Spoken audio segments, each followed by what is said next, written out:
हरियाणा के उद्योग मंत्री राव नरबीर ने अपनी ही बीजेपी सरकार की दीनदयाल उपाध्याय अफोर्डेबल हाउसिंग योजना पर सवाल उठाए हैं। उन्होंने इसे आम आदमी के लिए महंगी और पहुंच से बाहर बताया।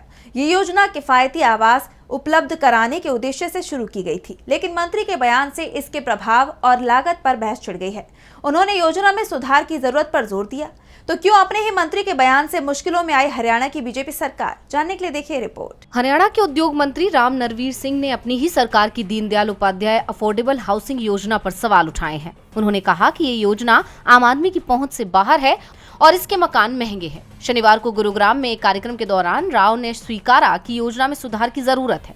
उन्होंने भरोसा जताया कि तीसरी बार बनी बीजेपी सरकार गरीबों के लिए नई और किफायती योजनाएं लाएगी। राव ने कहा कि 2014 में बीजेपी सरकार ने अवैध कॉलोनियों को रोकने के लिए ये योजना शुरू की थी ताकि आम आदमी को वैध और किफायती मकान मिल सके। हालांकि उन्होंने माना कि दीनदयाल योजना के तहत मकान अभी भी गरीबों के लिए महंगे हैं। उन्होंने वादा किया कि गरीबों के लिए और बेहतर योजना लाई जाएगी। मंत्री ने गुरुग्राम में प्रॉपर्टी की बढ़ती कीमतों पर भी चिंता जताई। उन्होंने कहा कि पिछले 2 साल में प्रॉपर्टी के दाम 2 गुने हो गए हैं।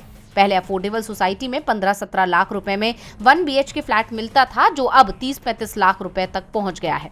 द्वारका एक्सप्रेसवे, सोहना एलिवेटेड रोड और दिल्ली बड़ोदरा मुंबई एक्सप्रेसवे जैसे प्रोजेक्ट्स के कारण कीमतें बढ़ी हैं।